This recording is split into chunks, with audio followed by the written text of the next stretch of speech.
इतना सब कुछ हो गया और किसी ने मुझे बताया तक नहीं। तुम तो ये बात अच्छी तरह जानती थी समीना कि हादिया और जुहैब का झगड़ा हुआ है, फिर तुमने मुझे क्यों नहीं बताया? शौकत, मुझे क्या पता था बात इतनी बढ़ जाएगी। मुझे तो जुहैब जाके हादिया को लेके आ जाएगा और सब ठीक हो जाएगा। हादिया और जुहैब तो नादान है। अगर दोनों के बीच कोई झगड़ा हो भी गया था तो बात आगे बढ़ने से रोकी भी जा सकती थी। शौकत, सारा ने जुहैब को रोकने और समझाने की बहुत कोशिश की थी, उसे सुना ही नहीं। आखिर ऐसी क्या मुश्किल आ गई थी कि जुहैब हादिया को उसकी नानी के घर छोड़ आया? सारा, मैं कुछ पूछ रहा हूं। उस दिन तुम घर पे थी ना जब ये सारा हंगामा हुआ? वो बाबा, मुझे कुछ ज्यादा तो नहीं पता, सिर्फ इतना जानती हूँ कि जुहैब और हादिया का झगड़ा उमैर को लेके किसी बात पे हुआ था। उमैर की वजह से? मगर क्यों? आप कहाँ जा रहे हैं? हादिया को लेने।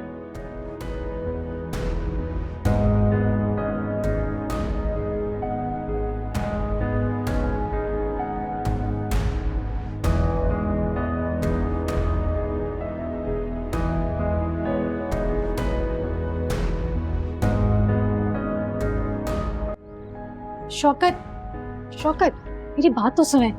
आप हादिया को लेने नहीं जाएंगे? क्यों नहीं जाऊंगा? बेटी है वो मेरी, और मैं हादिया और जुहैब को अपने सामने बिठा के ये पूछना चाहता हूँ कि उमैर की वजह से ऐसी क्या गलतफहमी पैदा होगी दोनों के बीच में। बात समझने की कोशिश तो करें। जुहैब अभी बहुत गुस्से में। आपका इस तरह से हादिया को लेके आना ठीक नहीं है।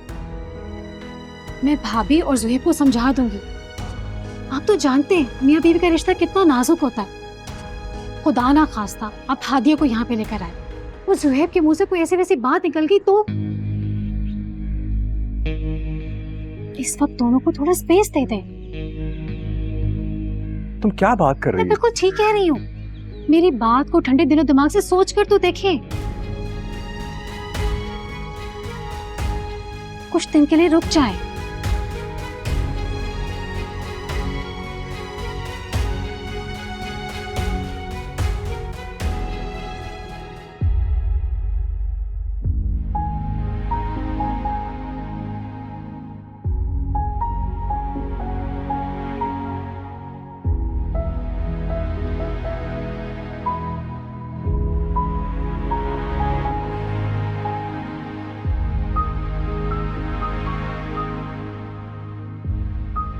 मेरी शौकत से बात हुई है बेटा।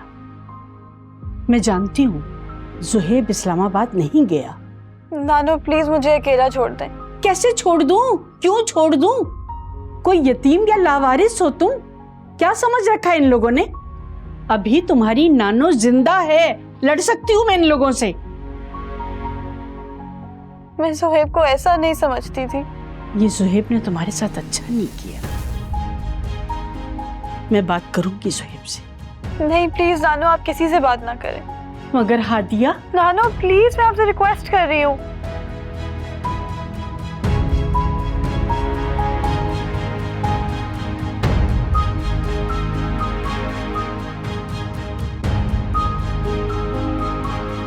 शुक्र है मम्मा, आपने बाबा को जाने से रोक लिया, नहीं तो वो उस हादिया को लेने ही पहुंच जाते।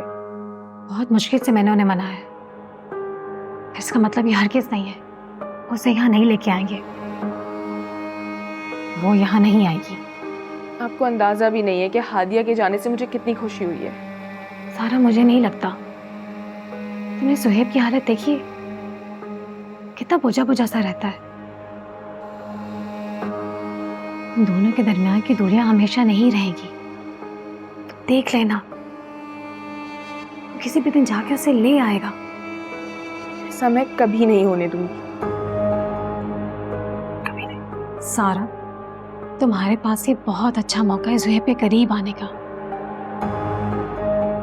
उसे हमदर्दी जताओ, उसका ख्याल रखो, उसे ये एहसास दिलाओ तुमसे ज्यादा उसकी फिक्र कोई नहीं कर सकता। किस्मत तुम्हें ये मौका बार बार नहीं देगी। ठीक कह रही है।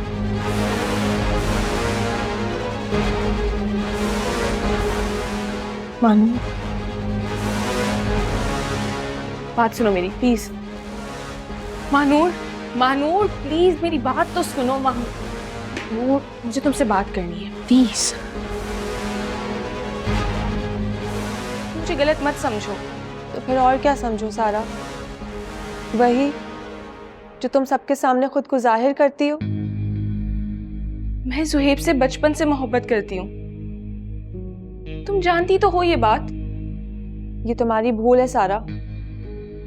पसंद को मोहब्बत का नाम मत दो। मोहब्बत तो कुर्बानी देने का नाम है। मोहब्बत में इंसान खुद गर्ज नहीं हो जाता। देखो, ज़ुहैब भाई की खुशी हादिया है, तुम नहीं। कौन किसकी खुशी है मुझे कोई फर्क नहीं पड़ता। तुम इस मामले से दूर रहो। देखो सारा, तुम ये बहुत गलत कर रही हो और मैं तुम्हें ये हरगिज नहीं करने दूंगी। अच्छा, क्या कर लोगी तुम? जाके ताईजान और ज़ुहैब को सब कुछ बता दोगी? तुम ऐसा नहीं करोगी महानूर, और ना मैं तुम्हें ऐसा करने दूंगी। मैं चाहती हूँ तुम और एहसन भाई हमेशा खुश रहो, इसलिए ना मैं तुम्हारी रिलेशनशिप में इंटरफेयर करूंगी और ना तुम मेरे और ज़ुहैब के दरमियान आओगे।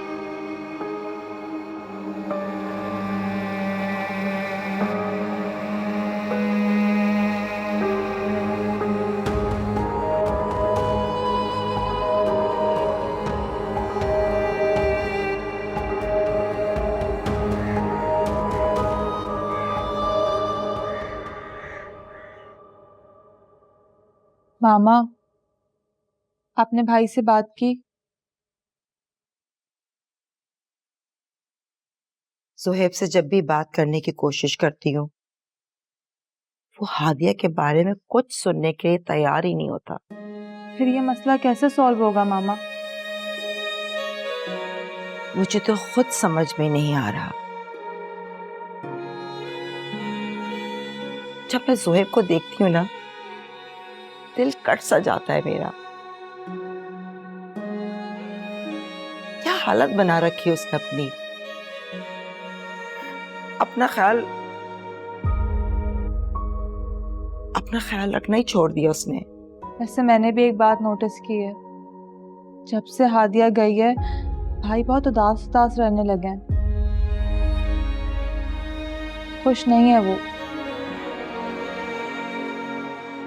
अभी शादी को दिन ही कितने हुए थे?